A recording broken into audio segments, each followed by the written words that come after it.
Hi, I'm Marty Nemko. The previous installments in this The Quests series are finding a good job, finding and deepening a relationship, and finding a good place to live. Well, here we turn to finding and keeping what I call diet willpower, that is, consistently not overeating. As in the previous installments, this one begins with a first-person report from Jeremy, quote unquote. It's a composite of my clients' experiences. And it embeds 5 keys to finding and keeping the willpower to consume a reasonable number of calories. After Jeremy's report, I'll call out those 5. It's me again, Jeremy. I've always been jealous of the people who can eat what they want and still be skinny. Even at my age, if I'm not careful, I blimp out. I gained 15 pounds in college. Instead of losing it now, I gained a few pounds more. Here's what I've tried and honestly how well it worked. I tried Weight Watchers and lost 10, but got tired of counting points and especially going to meetings. And I slowly gained the weight back. I tried a low-carb diet and lost 10 again, keto. But I grew nervous about the long-term effects of eating a high percentage of fat and felt that I was unlikely to stay long-term on a plant-based diet, so I dropped it. What seems to be working is the following combination of mainstream advice that I've gotten from reliable websites on the net. Rehearsing what I plan to eat.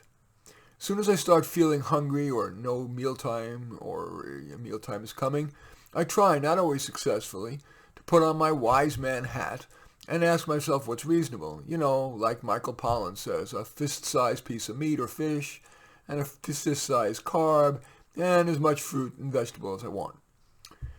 Right before I start to eat, I remind myself of what I committed to in rehearsal. I try to stay vigilant to that all the way through until I've stopped eating. I don't always perform per my rehearsal, but on average, I eat and drink less than I would have. I also rehearse right before I go in the supermarket. I tell myself I will not buy my danger foods, which are cheese and chocolate. They're calorie dense, which means I eat a lot of calories without getting filled up. I remind myself that just that one moment of restraint as I pass that aisle will save me beaucoup calories every shopping trip, and so I'll look better, be healthier, and quicker on the basketball court. I make it easy to eat healthily. For example, I eat a lot of quick-to-prepare things like for breakfast oatmeal, or a simple salad and a piece of bread and fruit for lunch, and a stir-fry salad and yogurt for dessert for dinner. Snacks? I try to put healthy stuff that I like at eye level in the fridge. I like jazz apples in the winter, peaches and cantaloupe in the summer. When I screw up, I try to not just forgive myself, but remind myself that occasionally cheating may even help me stay with my moderate diet long term. Or maybe I'm just rationalizing. Anyway, I think the best I can do is to accept that I'll always have a tendency to gain weight, but just try to manage my weight the way my mother manages her arthritis. You can't cure it, but you can keep it under control, hopefully.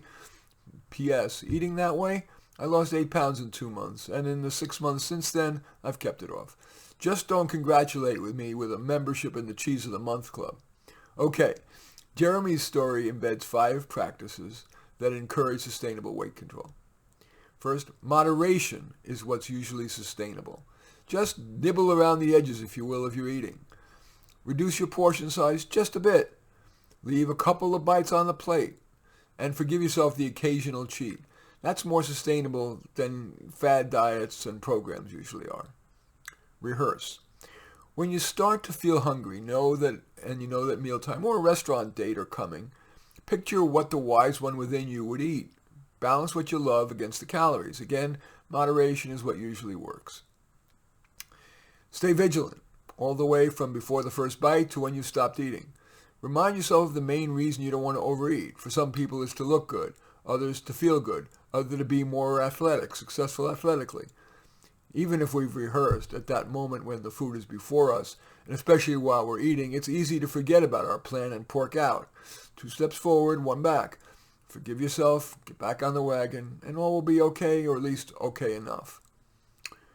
Make it easy to be good. Avoid ongoing temptation by making the one-time decision whenever you shop to keep your number 1 and maybe number 2 danger foods out of your home. Of course, that's also true of alcohol and marijuana.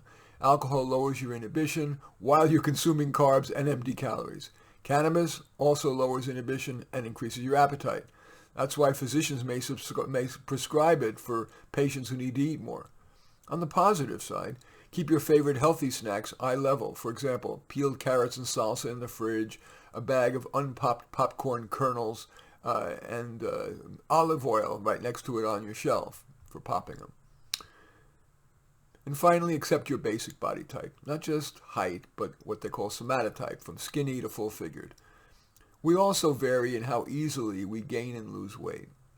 Long-term, most people, unless they're morbidly obese, may be wise to accept their basic body type and make just small to moderate efforts to fight against that.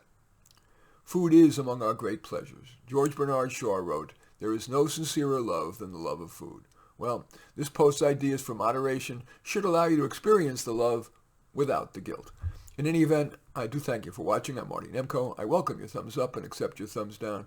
I always look forward to your comments, and especially like if you hit the share button below. Share on your social media so that my efforts can have broader impact. And I am flattered if you choose to subscribe to my channel. And in any event, I do thank you for watching. I am Marty Nemko.